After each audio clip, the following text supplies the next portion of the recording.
خوش آمدید۔ آج ہم P P S C brothers academy کے جو روزمرہ سائنس کے نوٹس ہیں، حصہ دوم، ان کا ایک جائزہ لے رہے ہیں۔ ان نوٹس میں سائنس کے الگ الگ شعبوں سے متعلق کافی سارے حقائق اور معلومات ہیں۔ تو ہمارا مقصد یہ ہے کہ ان میں سے کچھ اہم، کچھ دلچسپ اور شاید کچھ حیران کن سے جو نکات ہیں ان کو نکالا جائے، ان پر بات کی جائے، تاکہ کم وقت میں زیادہ سے زیادہ سمجھ آ سکیں، ہے نا؟ تو آئیے شروع کرتے ہیں۔ پہلے پاکستان کے ماحول سے بات کرتے ہیں، پھر حیاتیات، کیمیا، طبیعت، ان سب کے کچھ گوشوں کو دیکھیں گے۔ اچھا، تو سب سے پہلے ماحولیات اور پاکستان میں جنگلی حیات۔ ذرائع میں بائیو ڈائیورسٹی یعنی حیاتیاتی تنوع کا ذکر ہے، اور ایک مسئلہ جو اکثر سننے میں آتا ہے وہ ہے مسکن کا ٹکڑے ہونا، یعنی ہیبیٹیٹ فریگمنٹیشن۔ یہ کیا ہے؟ جی بالکل، یہ ایک اہم مسئلہ ہے۔ دیکھیں، جب جانوروں کی جو رہنے کی جگہ ہیں، جیسے کوئی جنگل ہے، وہ سڑکیں بننے سے یا شہر پھیلنے سے چھوٹے چھوٹے ٹکڑوں میں بٹ جاتا ہے نا، اچھا، تو اس کا پھر براہ راست اثر ان کی آبادی پر پڑتا ہے۔ کیسے؟ مطلب کیا ہوتا ہے اس سے؟ اس سے ایک بڑا خطرہ تو ان بریڈنگ کا ہوتا ہے۔ ان بریڈنگ؟ جی، یعنی جب آبادی چھوٹی رہ جاتی ہے تو قریبی رشتہ داروں میں افزائش نسل ہونے لگتی ہے۔ اس سے جینیاتی تنوع یعنی جینیٹک ڈائیورسٹی کم ہو جاتی ہے۔ اوہ، نسلیں کمزور ہو جاتی ہیں، ان میں بیماریوں سے لڑنے کی طاقت کم ہو جاتی ہے۔ صحیح۔ اور اسی سے جڑی ایک چیز ریڈ بک کا بھی ذکر تھا، یہ کیا ہے؟ ریڈ بک، دیکھیں، یہ ایک طرح کی عالمی لسٹ ہے، ایک ریکارڈ ہے ان پودوں اور جانوروں کا جن کی نسل کو خطرہ ہے، مطلب جن کے معدوم ہونے کا ڈر ہے۔ یہ حکومتوں کو، سائنسدانوں کو بتاتی ہے کہ بھئی کن جانوروں یا پودوں پر فوراً توجہ دینی ہے۔ اچھا، پاکستان کے حوالے سے کیا نوٹس میں کچھ ایسی مثالیں ہیں جن کا ذکر ہو؟ ہاں، کئی ہے۔ جیسے ایک تو تلور ہے۔ اوہ، تلور۔ جی، نوٹس کے مطابق پاکستان میں اس کی آبادی کو جو بڑا خطرہ ہے وہ شکار ہے۔ شکار؟ یہ تو کافی خبروں میں بھی رہا ہے۔ جی بالکل، یہ ایک حساس موضوع ہے۔ پھر ایک اور مثال سکر فالکن کی ہے۔ اسے یہاں بازداری یعنی فالکن کے لیے استعمال کیا جاتا ہے، شکار بھی کیا جاتا ہے، تو یہ بھی ایک قسم کا دباؤ ہے ان پر۔ یعنی انسانی سرگرمیاں سیدھا ان پرندوں کی بقا پر اثر ڈال رہی ہیں۔ اچھا، ویسے پاکستان میں ممالیہ جانور یعنی میملز، ان کی کتنی قسمیں ہیں؟ نوٹس میں کچھ تھا اس بارے میں؟ جی، ذرائع کے مطابق پاکستان میں تقریباً 195 کے قریب ممالیہ انواع پائی جاتی ہیں۔ 195؟ یہ تو کافی بڑی تعداد ہے۔ جی، یہ یہاں کے جو مختلف ماحولیاتی نظام ہیں نا، پہاڑ، صحرا، میدان، یہ اس کی عکاسی کرتی ہے، لیکن ان میں سے بھی کئی کو تحفظ کی ضرورت ہے۔ تحفظ کی بات چلی ہے تو یہ سخت قدرتی ریزرو اور گیم ریزرو، ان میں کیا فرق ہے؟ دونوں محفوظ علاقے ہی لگتے ہیں۔ فرق ہے، اور بنیادی فرق انسانی سرگرمیوں کی اجازت کا ہے۔ سخت قدرتی ریزرو جو ہوتا ہے، اسٹرکٹ نیچرل ریزرو، وہاں مقصد ہوتا ہے حیاتیاتی تنوع اور جو قدرتی خصوصیات ہیں ان کو مکمل بچانا۔ وہاں تحقیق کے علاوہ تقریباً کوئی انسانی مداخلت نہیں ہوتی، کوشش ہوتی ہے کہ فطرت بالکل اپنے اصل حال میں رہے۔ ٹھیک ہے۔ جبکہ گیم ریزرو میں جنگلی حیات کا تحفظ تو ہوتا ہے، لیکن وہاں کچھ خاص اصولوں اور اجازت نامے کے تحت شکار کی اجازت بھی مل سکتی ہے۔ شکار کی بھی؟ جی، کبھی آبادی کنٹرول کرنے کے لیے یا کبھی آمدنی کے لیے بھی۔ یہ تو بڑا واضح فرق ہو گیا۔ اچھا، ایک اور لفظ تھا فیرل، یہ کن جانوروں کے لیے ہے؟ فیرل، ہاں، یہ دلچسپ ہے۔ فیرل وہ پالتو جانور ہوتے ہیں جو کسی طرح مطلب گھر سے بھاگ گئے یا کسی نے چھوڑ دیا اور وہ واپس جنگلی ماحول میں رہنا شروع کر دیں، خود اپنا گزارا کریں جنگلیوں کی طرح۔ اچھا، مثال کے طور پر جیسے بلیاں ہوتی ہیں، پالتو بلی جنگل میں رہنے لگیں، یا آوارہ کتے جو شہروں سے نکل کر جنگلوں میں گروہ بنا لیں، یہ کبھی کبھی وہاں کی اصلی جنگلی حیات کے لیے مسئلہ بھی بن جاتے ہیں۔ اچھا، یعنی پالتو جانور بھی جنگلی بن سکتے ہیں، صحیح۔ اب ذرا پودوں کی بات کریں۔ چولستان کا ذکر تھا، صحرائی علاقہ، وہاں کیسے پودے ہوتے ہوں گے؟ چولستان کیونکہ خشک علاقہ ہے، صحرا ہے، تو وہاں زیرو فائٹک پودے ہوتے ہیں۔ زیرو فائٹک؟ جی، یہ وہ پودے ہوتے ہیں جو بہت کم پانی میں زندہ رہنے کے عادی ہوتے ہیں۔ خاص قسم کے درخت، جھاڑیاں، گھاس وغیرہ، یہ ماحول کے ساتھ مطابقت کی زبردست مثال ہے۔ بالکل۔ اچھا، اب ذرا حیاتیات کے بڑے میدان کی طرف چلتے ہیں، خلیے کی سطح سے شروع کرتے ہیں۔ توانائی تو زندگی کے لیے سب سے ضروری ہے، یہ خوراک سے نکلتی کیسے ہے؟ کون سا عمل ہے یہ؟ یہ عمل ریسپیریشن کہلاتا ہے۔ یہ ایک کیمیائی عمل ہے جو ہر جاندار خلیے میں ہوتا ہے۔ اس میں خوراک جیسے گلوکوز کو توڑا جاتا ہے اور توانائی خارج ہوتی ہے ATP کی شکل میں۔ اچھا، یہ سانس لینا مانی عمل سے مختلف ہے؟ ہاں، یہ سیلولر ریسپیریشن ہے۔ سانس لینا گیسوں کا تبادلہ ہے، جبکہ ریسپیریشن توانائی پیدا کرنے کا کیمیائی عمل ہے۔ دونوں جڑے ہوئے ہیں لیکن ایک چیز نہیں۔ ٹھیک۔ اور ہمارے جسم کی جو ہدایات ہیں DNA میں، جب خلیہ تقسیم ہوتا ہے تو اس کی کاپی کیسے بنتی ہے؟ نوٹس میں کسی انزائم کا ذکر تھا۔ جی، DNA کی نقل بننے کا عمل یعنی DNA ریپلیکیشن بڑا پیچیدہ ہے۔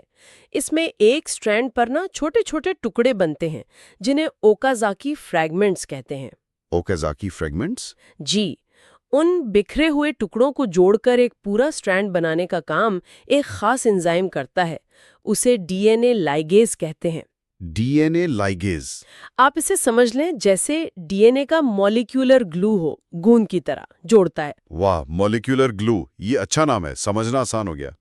اور DNA سے معلومات آگے کیسے جاتی ہیں؟ جیسے پروٹین بنانی ہو تو؟ پہلے DNA میں جو کوڈ ہوتا ہے اس سے ایک RNA مولیکیول بنتا ہے۔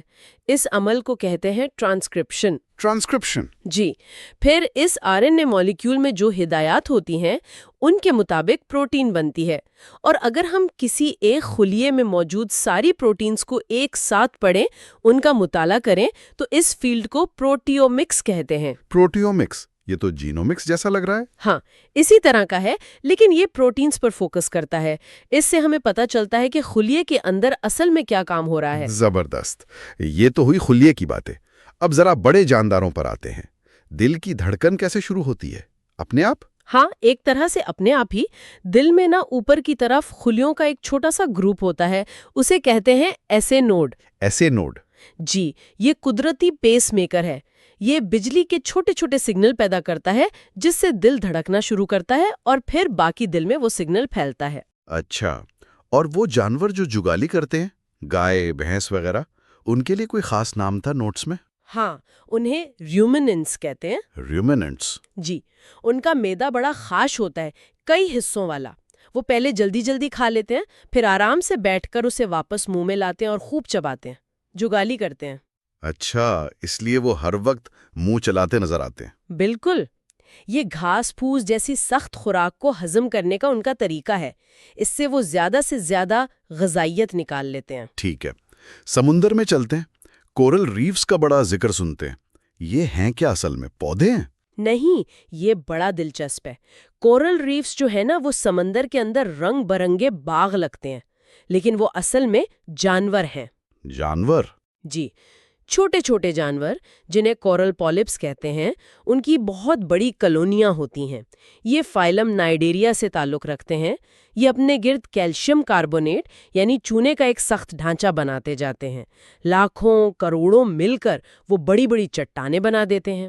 اچھا، تو وہ رنگین چٹانیں اصل میں جانوروں کے گھر ہیں؟ بالکل، اور یہ سمندری حیات کے لیے بہت ہی اہم ہے۔ ہزاروں قسم کی مچھلیاں اور دوسرے جاندار ان میں رہتے ہیں۔ زبردست۔ اچھا، ارتقا پر بات کریں۔ نوٹس میں گھوڑے کے کسی پرانے جد امجد کا ذکر تھا، کون تھا وہ؟ جی، ایو ہپس کا ذکر ملتا ہے۔ ایو ہپس؟ ہاں، اسے گھوڑے کا سب سے پرانا معلوم جد امجد مانا جاتا ہے۔ یہ لاکھوں سال پہلے ہوتا تھا اور سائز میں کوئی چھوٹی لومڑی جتنا تھا۔ لومڑی جتنا؟ آج کے گھوڑے سے کتنا مختلف؟ جی، یہی تو ارتقا ہے، وقت کے ساتھ کیسے جاندار ماحول کے مطابق بدلتے جاتے ہیں۔ واقعی۔ اچھا، اب ذرا ہم انسانوں پر آ جائیں۔ ایک بات بڑی مشہور ہے ہڈیوں کے بارے میں، کہ بچوں میں زیادہ ہوتی ہیں، کیا یہ صحیح ہے؟ بالکل صحیح ہے، نوٹس میں بھی یہی لکھا ہے۔ جب بچہ پیدا ہوتا ہے تو اس میں تقریباً 300 ہڈیاں ہوتی ہیں۔ 300؟ جی، لیکن جیسے جیسے وہ بڑا ہوتا ہے بہت سی چھوٹی ہڈیاں آپس میں جڑ جاتی ہیں، اور ایک بالغ انسان میں پھر کل 206 ہڈیاں رہ جاتی ہیں۔ یہ تو بڑی حیرانی کی بات ہے۔ اچھا، اور ہمارے جسم کی سب سے لمبی اور سب سے مضبوط ہڈی کون سی ہے؟ وہ ران کی ہڈی ہے، اسے فیمر کہتے ہیں۔ فیما؟ جی، یہ سب سے لمبی بھی ہے اور ہمارے جسم کا سارا وزن اٹھانے کے لیے یہ بہت ہی مضبوط بنائی گئی ہے۔ ٹھیک ہے، ہمارا دماغ اور اعصابی نظام یہ سب کچھ کنٹرول کیسے کرتا ہے؟ مین کنٹرول سینٹر کیا ہے؟ جو مین کنٹرول سسٹم ہے اسے مرکزی اعصابی نظام یا سینٹرل نروس سسٹم یعنی CNS کہتے ہیں۔ اس میں بنیادی طور پر 2 حصے ہیں، ایک تو دماغ برین اور دوسری ریڑھ کی ہڈی اسپائنل کارڈ۔ اچھا، دماغ تو ہمارا سوچنے سمجھنے فیصلے کرنے احساسات سب کا مرکز ہے، اور ریڑھ کی ہڈی ایک طرح کا ہائی وے ہے جو دماغ سے پیغامات جسم کے باقی حصوں تک لاتی لے جاتی ہے۔ صحیح۔ اچھا جی، اب ذرا کیمسٹری اور فزکس کے کچھ بیسک کانسیپٹس دیکھتے ہیں۔ تیزاب یعنی ایسڈ، یہ کیا چیز ہوتی ہے؟ کیمسٹری میں تیزاب کوئی بھی ایسی چیز ہے جو پانی میں گھل کر ہائیڈروجن آئن یعنی H+ آئن پیدا کرے۔ H+ آئن؟ جی، یہی آئن ہیں جو تیزاب کی خاصیتیں دیتے ہیں، جیسے کھٹا ذائقہ یا چیزوں کو گلانے کی صلاحیت۔ ٹھیک ہے۔ اور دھاتوں میں سب سے ہلکی دھات کون سی ہے؟ وہ لیتھیم ہے۔ لیتھیم؟ جی وہی، یہ اتنی ہلکی ہے کہ پانی پر تیر سکتی ہے، اور آج کل تو یہ ریچارجبل بیٹریوں میں بہت استعمال ہوتی ہے کیونکہ ہلکی بھی ہے اور توانائی بھی خوب ذخیرہ کرتی ہے۔ صحیح۔ اچھا، آکسیجن تو ہمارے لیے بہت ضروری ہے، یہ کس نے دریافت کی تھی؟ کیا ایک ہی بندہ تھا؟ نہیں، آکسیجن کی دریافت کا سہرا اصل میں 2 سائنسدانوں کو جاتا ہے، ایک شیلے تھے اور ایک پریسلی۔ انہوں نے 18ویں صدی میں تقریباً ایک ہی وقت میں الگ الگ یہ گیس تیار کی اور اس کی خاصیتیں بتائیں۔ اچھا، 2 لوگوں نے؟ جی، اور یہ تو پتہ ہی ہے کہ زمین کے ماحول کا تقریباً 21% حصہ آکسیجن ہے اور زندگی کے لیے لازمی ہے۔ کچھ گیسیں ایسی بھی ہوتی ہیں جو زیادہ ریاکشن نہیں کرتی، جیسے غباروں میں ڈالتے ہیں؟ ہاں بالکل، انہیں نوبل گیسز کہتے ہیں۔ ہیلیم ان میں سے ایک ہے۔ ہیلیم؟ جی، یہ ہوا سے ہلکی ہوتی ہے اور آگ بھی نہیں پکڑتی، اس لیے غباروں میں یا وہ جو بڑے موسمی غبارے ہوتے ہیں ان میں استعمال ہوتی ہیں۔ آرگون بھی نوبل گیس ہے، وہ بجلی کے بلبوں میں استعمال ہوتی ہے تاکہ فلامنٹ جلدی نہ جلے۔ صحیح۔ ایک گیس کا نام لافنگ گیس بھی سنا ہے، اس کا اصل نام کیا ہے؟ اسے نائٹرس آکسائڈ کہتے ہیں۔ جی، N2O۔ Nitrous oxide. اسے لافنگ گیس کیوں کہتے ہیں؟ اس لیے کہ اگر اسے تھوڑی مقدار میں سونگھا جائے تو کچھ لوگوں کو ہنسی یا خوشی کا سا احساس ہوتا ہے، غنودگی سی طاری ہوتی ہے۔ ویسے یہ دانتوں کے ڈاکٹر یا سرجری میں بے ہوشی کی دوا کے طور پر بھی استعمال ہوتی رہی ہے۔ اچھا، چائے کافی تو ہم سب پیتے ہیں، اس میں جو ایک دم تازگی آ جاتی ہے وہ کس کیمیکل کا کمال ہے؟ وہ بنیادی طور پر کیفین کی وجہ سے ہوتا ہے۔ کیفین؟ جی، کیفین ایک محرک ہے، یہ ہمارے دماغ پر اثر کر کے تھکاوٹ کا احساس کم کرتی ہے اور ہمیں زیادہ چست محسوس کراتی ہے۔ یہ قدرتی طور پر چائے کی پتی، کافی کے بیج، کوکو بینز ان سب میں پائی جاتی ہے۔ ٹھیک ہے، اب آتے ہیں فزکس کی طرف۔ تابکاری یعنی ریڈیو ایکٹیویٹی، اسے ناپتے کیسے ہیں؟ کوئی آلہ ہے اس کا؟ جی، تابکاری کو ناپنے کے لیے جو سب سے مشہور آلہ ہے وہ گائیگر کاؤنٹر ہے۔ Geiger counter? ہاں، یہ آئنائزنگ ریڈیشن یعنی وہ تابکاری جو نقصان دہ ہو سکتی ہے اس کا پتہ لگاتا ہے، اور اکثر ٹک ٹک کی آواز سے یا میٹر پر لیڈنگ سے بتاتا ہے کہ تابکاری کتنی ہے۔ صحیح۔ اچھا، یہ جو تھرموس فلاسک ہوتی ہے جس میں چائے گرم یا پانی ٹھنڈا رہتا ہے، یہ کام کیسے کرتی ہے؟ تھرموس فلاسک کا ڈیزائن بڑا زبردست ہے۔ اس میں 2 دیواریں ہوتی ہیں، اندرونی اور بیرونی۔ ہاں، ہوتی ہیں۔ ان دونوں دیواروں کے بیچ میں خلا ہوتا ہے، ویکیوم، ہوا نکال دی جاتی ہے۔ اچھا، ویکیوم؟ جی، یہ ویکیوم حرارت کو کنڈکشن یعنی چھونے سے منتقل ہونا اور کنویکشن یعنی ہوا یا مائع کی حرکت سے منتقل ہونا سے روکتا ہے، اور اندر کی سطح کو اکثر چمکدار بنایا جاتا ہے تاکہ ریڈیشن شعاؤں کے ذریعے حرارت کی منتقلی بھی کم سے کم ہو۔ اس طرح گرم چیز گرم اور ٹھنڈی چیز ٹھنڈی رہتی ہے۔ واہ، یعنی تینوں طریقوں سے حرارت کو روکتا ہے، کنڈکشن، کنویکشن، ریڈیشن۔ بالکل۔ اچھا جی، بجلی کا سب سے اچھا کنڈکٹر یعنی جس میں سے بجلی سب سے آسانی سے گزرے، وہ کون سا مادہ ہے؟ وہ چاندی ہے۔ چاندی؟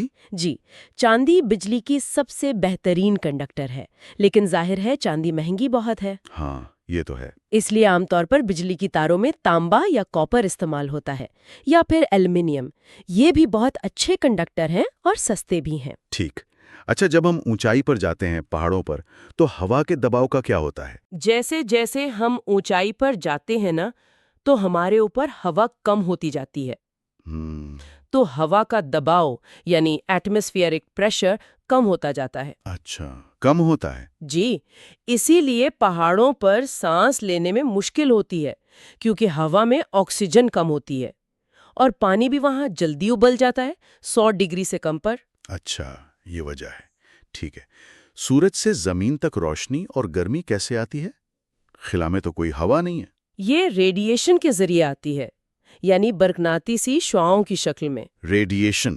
جی، ان شعاؤں کو سفر کرنے کے لیے کسی میڈیم یعنی ہوا یا پانی کی ضرورت نہیں ہوتی، یہ خلا میں سے بھی گزر سکتی ہیں، اور روشنی کو سورج سے زمین تک پہنچنے میں تقریباً 8 منٹ اور 20 سیکنڈ لگتے ہیں۔ 8 منٹ 20 سیکنڈ، کافی تیز۔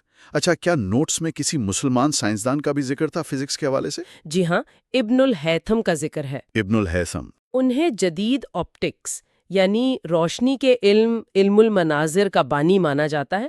انہوں نے روشنی کے انعکاس یعنی ٹکرا کر واپس آنا اور انعطاف یعنی مڑ جانا، ان کے قوانین پر بہت کام کیا، اور انہوں نے ہی یہ بتایا تھا کہ ہم چیزوں کو اس لیے دیکھتے ہیں کہ روشنی ان سے ٹکرا کر ہماری آنکھوں میں آتی ہے، نہ کہ ہماری آنکھوں سے کوئی روشنی نکل کر چیزوں پر پڑتی ہے۔ اچھا، یہ تو بہت ہی بنیادی بات ہے جو انہوں نے بتائی۔ زبردست۔ اور مغرب میں نیوٹن کا نام بہت آتا ہے، ان کا کیا کام تھا؟ آئزک نیوٹن کا کام تو بہت ہی زیادہ ہے، لیکن سب سے مشہور ان کے حرکت کے 3 قانون ہیں۔ لاز آف موشن، ہاں، وہ پڑھے ہیں۔ اور کشش ثقل کا قانون، لا آف یونیورسل گریویٹیشن، کہ ہر چیز دوسری چیز کو اپنی طرف کھینچتی ہے۔ ان قوانین نے فزکس کی بنیاد رکھی ایک طرح سے۔ صحیح۔ کچھ اور ایجادات کا بھی ذکر تھا نوٹس میں، جلدی سے بتا دیں۔ ہاں، کچھ تھیں، جیسے آسمانی بجلی سے بچنے کے لیے لائٹننگ راڈ، وہ بینجامن فرینکلن نے بنایا۔ اچھا۔ حساب کتاب آسان کرنے والے لاگرتھمز وہ جان نیپیئر نے ایجاد کیے۔ پہلا جو بھاپ سے چلنے والا ریل کا انجن تھا، سٹیم لوکوموٹیو، وہ جارج سٹیفنسن نے بنایا۔ ٹیلی فون الیگزینڈر گریہم بیل نے۔ یہ سب بڑی بڑی ایجادات تھیں۔ بالکل۔ اور 20ویں صدی کے سب سے مشہور سائنسدان آئنسٹائن، ان کا کیا ذکر تھا؟ البرٹ آئنسٹائن کا نام تو سب نے سنا ہے۔ وہ اپنے نظریہ اضافیت، تھیوری آف ریلیٹیوٹی کے لیے مشہور ہیں۔ وہ E=mc² والا؟ جی وہی۔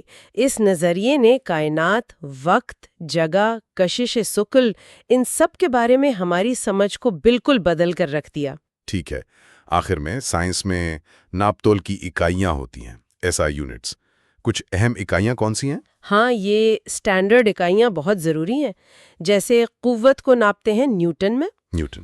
بجلی کے کرنٹ کو ایمپیر میں، ایمپیر۔ درجہ حرارت ٹیمپریچر کو ویسے تو سیلسیس عام ہے لیکن سائنسی طور پر کیلوین میں۔ کیلون اور لمبائی کو میٹر میں۔ جی یہ سب SI یونٹس کہلاتے ہیں۔ ٹھیک ہے۔ چلیں اب آخری حصے کی طرف آتے ہیں، صحت اور ماحول۔ جی کچھ بیماریوں کا ذکر تھا۔ جی، جیسے لیوکیمیا کا ذکر ہے، یہ خون کا کینسر ہے۔ نوٹس میں لکھا ہے کہ اس کی ایک ممکنہ وجہ بہت زیادہ آئنائزنگ ریڈیشن کا سامنا کرنا بھی ہو سکتا ہے، جیسے ایکس رے یا گیما ریز۔ اچھا، وٹامنس کی کمی سے کون سی بیماریاں ہوتی ہیں؟ یہ تو عام ہے کافی۔ ہاں، کافی عام ہے، جیسے وٹامن سی کی کمی سے اسکروی ہوتی ہے، اس میں مسوڑوں سے خون آتا ہے، کمزوری ہوتی ہے۔ اسکروی؟ جی، وٹامن ڈی کی کمی سے بچوں میں ہڈیوں کی بیماری رکٹس ہو جاتی ہے، ہڈیاں ٹیڑھی ہو جاتی ہیں۔ رکٹس؟ اور آیوڈین کی کمی سے گوئٹا یعنی گلہڑ کا مرض ہوتا ہے، جس میں گردن میں تھائرائیڈ گلینڈ پھول جاتا ہے۔ ٹھیک ہے، وٹامن ڈی کے بارے میں ایک خاص بات کیا بتائی تھی؟ وٹامن ڈی اس لیے خاص ہے کہ ہمارا جسم اسے خود بنا سکتا ہے۔ خود بنا سکتا ہے؟ جی، جب سورج کی روشنی، خاص طور پر الٹرا وائلٹ بی شعاعیں ہماری جلد پر پڑتی ہیں نا، تو جسم میں وٹامن ڈی بننے لگتا ہے، اسی لیے اسے سنشائن وٹامن بھی کہتے ہیں۔ اچھا، یعنی دھوپ سیکنا ضروری ہے؟ بالکل، مناسب مقدار میں۔ ٹھیک ہے۔ آنکھوں کی ایک عام تکلیف ہے قریب نظری، شارٹ سائٹڈنس، یہ کیوں ہوتی ہے؟ قریب نظری یا مایوپیا میں نا دور کی چیزیں دھندلی نظر آتی ہیں۔ اس کی عام وجہ یہ ہوتی ہے کہ آنکھ کا جو ڈیلا ہے، آئی بال، وہ نارمل سے تھوڑا لمبا ہو جاتا ہے۔ اچھا۔ یا پھر آنکھ کا لینس یا کارنیا زیادہ مڑا ہوا ہوتا ہے۔ اس سے ہوتا یہ ہے کہ روشنی آنکھ کے پردے یعنی ریٹینا پر فوکس ہونے کے بجائے اس سے تھوڑا آگے فوکس ہو جاتی ہے۔ سمجھ گیا. اور آنکھوں کے ڈاکٹر کو کیا کہتے ہیں؟ آنکھوں کے اسپیشلسٹ کو آپتھلمولوجسٹ کہتے ہیں. آپتھلمولوجسٹ. ٹھیک ہے. دل کی صحت کے لیے ایک ٹیسٹ ہوتا ہے ECG. یہ کیا چیز ہے؟ ECG یا EKG یعنی الیکٹرو کارڈیوگرافی، یہ دل کی بجلی کی سرگرمی کو ریکارڈ کرتا ہے. دل کی بجلی؟ جی، دل جب دھڑکتا ہے تو اس میں چھوٹی چھوٹی برقی لہریں پیدا ہوتی ہیں. ECG مشین ان لہروں کو ایک گراف کی شکل میں کاغذ پر یا اسکرین پر دکھاتی ہے. اس گراف کو دیکھ کر ڈاکٹر دل کی دھڑکن کی رفتار، اس کی تال یعنی ردم، اور اگر کوئی مسئلہ یا بیماری ہے تو اس کا اندازہ لگا سکتے ہیں. صحیح. ایک بڑی دلچسپ بات لکھی تھی نوٹس میں کہ رات کو درختوں کے نیچے نہیں سونا چاہیے. کیوں بھلا؟ ہاں، یہ ایک اہم بات ہے. دیکھیے، دن میں تو پودے فوٹو سنتھسس کرتے ہیں. ہاں، کاربن ڈائی آکسائڈ لیتے ہیں، آکسیجن دیتے ہیں. بالکل. لیکن رات کو جب دھوپ نہیں ہوتی تو فوٹو سنتھسس بند ہو جاتی ہے. رات کو پودے صرف ریسپریشن کرتے ہیں، یعنی ہماری طرح آکسیجن لیتے ہیں اور کاربن ڈائی آکسائڈ باہر نکالتے ہیں. الٹا حساب. جی، تو اگر کوئی رات کو بہت گھنے درختوں کے نیچے سو رہا ہو، خاص طور پر جہاں ہوا کم چل رہی ہو، تو وہاں کاربن ڈائی آکسائڈ کی مقدار زیادہ ہو سکتی ہے اور آکسیجن کم، جو صحت کے لیے ٹھیک. یہ تو واقعی اہم نکتہ ہے. اچھا، ماحولیاتی مسائل میں آلودگی اور تیزابی بارش کا ذکر تھا. یہ کیا ہے مختصراً؟ آلودگی یا پولوشن تو سیدھی سی بات ہے کہ ہمارے ماحول میں یعنی ہوا، پانی یا زمین میں کوئی بھی ایسی ناپسندیدہ تبدیلی آ جائے جو جانداروں کے لیے نقصان دہ ہو. یہ دھواں ہو سکتا ہے، کیمیکل ہو سکتے ہیں، شور ہو سکتا ہے، کچھ بھی. ٹھیک ہے. اور تیزابی بارش؟ تیزابی بارش، ایسڈ رین، اسی آلودگی کا نتیجہ ہے. جب فیکٹریوں سے، گاڑیوں سے دھواں نکلتا ہے نا، اس میں سلفر ڈائی آکسائڈ اور نائٹروجن آکسائڈ جیسی گیسیں ہوتی ہیں. یہ گیسیں ہوا میں اوپر جا کر پانی کے بخارات سے ملتی ہیں تو تیزاب بناتی ہیں، سلفیورک ایسڈ، نائٹرک ایسڈ. پھر جب بارش ہوتی ہے تو یہ تیزاب بارش کے پانی میں شامل ہو کر نیچے گرتا ہے. اسے تیزابی بارش کہتے ہیں. یہ عمارتوں، فصلوں، جنگلوں، پانی میں رہنے والے جانداروں سب کو نقصان پہنچاتی ہے. اوہو، یہ تو خطرناک ہے. اور اوزون کی تہہ کا کیا کام ہے؟ وہ تو اچھی چیز ہے نا؟ SO3 کی. اس کا کام ہے سورج سے آنے والی نقصان دہ UV شعاؤں کو جذب کر لینا. اچھا. یہ UV شعائیں اگر زیادہ مقدار میں زمین تک پہنچیں تو جلد کا کینسر اور دوسری بیماریاں پیدا کر سکتی ہیں. تو اوزون تہہ ایک طرح سے ہمارا حفاظتی چھاتا ہے. صحیح، اس کا بچاؤ بہت ضروری ہے. چلیں جی، آخر میں کچھ ادھر ادھر کے متفرق حقائق. گرمیوں میں سفید کپڑے کیوں پہنتے ہیں لوگ؟ سفید رنگ جو ہے نا، وہ روشنی اور حرارت کو سب سے زیادہ منعکس کرتا ہے، ریفلیکٹ کرتا ہے. اچھا. اور جذب ایبزارب بہت کم کرتا ہے. تو گرمیوں میں سفید یا ہلکے رنگ کے کپڑے پہننے سے گرمی کم لگتی ہے، ٹھنڈک کا احساس رہتا ہے. کالے یا گہرے رنگ الٹا کرتے ہیں، وہ گرمی زیادہ جذب کرتے ہیں. ٹھیک. GPS کیا چیز ہے؟ فون میں ہوتا ہے. GPS کا مطلب ہے گلوبل پوزیشننگ سسٹم. یہ اصل میں سیٹلائٹس کا ایک پورا نظام ہے جو زمین کے گرد گھوم رہا ہے. اچھا، سیٹلائٹ سے چلتا ہے؟ جی، آپ کے فون میں یا گاڑی میں جو GPS ریسیور ہوتا ہے وہ ان سیٹلائٹ سے سگنل لیتا ہے. کم از کم 3-4 سیٹلائٹ سے سگنل لے کر وہ حساب لگاتا ہے کہ آپ زمین پر کس جگہ موجود ہیں. راستہ تلاش کرنے، نقشے دیکھنے، ان سب میں یہی استعمال ہوتا ہے. زبردست ٹیکنالوجی ہے. اچھا، نظام شمسی کے بارے میں کچھ باتیں. سب سے بڑا سیارہ کون سا ہے؟ ہمارے نظام شمسی کا سب سے بڑا سیارہ ہے مشتری، جوپیٹر. مشتری؟ سورج کے سب سے قریب ہے عطارد، مرکیوری. اور جو سیارہ ہمیں سب سے زیادہ چمکتا ہوا نظر آتا ہے وہ ہے زہرہ، وینس. زہرہ، جسے صبح یا شام کا تارا بھی کہتے ہیں؟ بالکل وہی. ٹھیک ہے. سمندر میں لہریں کیوں آتی ہیں؟ ٹائڈز جنہیں کہتے ہیں. سمندر کی سطح کا اوپر نیچے ہونا یعنی مد و جزر، یہ بنیادی طور پر چاند کی کشش ثقل یعنی گریوٹی کی وجہ سے ہوتا ہے. چاند کی وجہ سے؟ جی، سورج کی کشش کا بھی تھوڑا اثر ہوتا ہے، لیکن چاند کیونکہ زمین کے بہت قریب ہے اس لیے اس کا اثر زیادہ ہے. چاند سمندر کے پانی کو اپنی طرف کھینچتا ہے جس سے پانی کی سطح بلند ہو جاتی ہے، لہریں بنتی ہیں. اچھا، یہ وجہ ہے. اور آخری سوال، جب روشنی کسی پرزم، وہ جو تکون شیشہ ہوتا ہے، اس میں سے گزرتی ہے تو کیا ہوتا ہے؟ جب سفید روشنی جیسے سورج کی روشنی پرزم میں سے گزرتی ہے تو وہ اپنے 7 رنگوں میں ٹوٹ جاتی ہے۔ وہ جو قوس قزح والے رنگ ہوتے ہیں نا، ہاں وہ 7 رنگ۔ سرخ، نارنجی، پیلا، سبز، نیلا، نیلا جامنی اور بنفشی، یہ اس لیے ہوتا ہے کہ ہر رنگ کی روشنی کی لہر کی لمبائی ویو لینتھ تھوڑی مختلف ہوتی ہے، اور جب وہ پرزم میں سے گزرتی ہے تو ہر رنگ تھوڑے مختلف زاویے پر مڑتا ہے، یعنی ریفریکٹ ہوتا ہے۔ اس طرح وہ الگ الگ ہو کر ہمیں نظر آتے ہیں۔ زبردست۔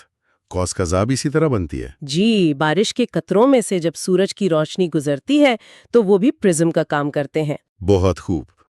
تو یہ تھے جی روزمرہ سائنس کے نوٹس حصہ دوم سے کچھ چیدہ چیدہ نکات۔ پاکستان کی جنگلی حیات سے لے کر کائنات کے اصولوں تک اور انسانی جسم کی باتوں تک، سائنس تو واقعی ہر جگہ ہے۔ بالکل، اور یہ سب چیزیں الگ الگ نہیں ہیں۔ آپ دیکھیں ماحولیات، بائیولوجی، کیمسٹری، فزکس، یہ سب کیسے ایک دوسرے سے جڑی ہوئی ہیں۔ ان بنیادی چیزوں کو سمجھنا صرف دلچسپی نہیں ہے، بلکہ اس سے ہمیں اپنی دنیا کو، اپنے آس پاس کے ماحول کو اور خود اپنے آپ کو بہتر سمجھنے میں مدد ملتی ہے۔ شاید سوچنے کی بات یہ ہے کہ یہ جو سائنس کی بنیادی سمجھ ہے، یہ ہمیں اپنی روزمرہ زندگی میں بہتر فیصلے کرنے میں کیسے مدد دے سکتی ہے، ان طریقوں سے بھی جن کا شاید ہمیں ابھی اندازہ بھی نہ ہو۔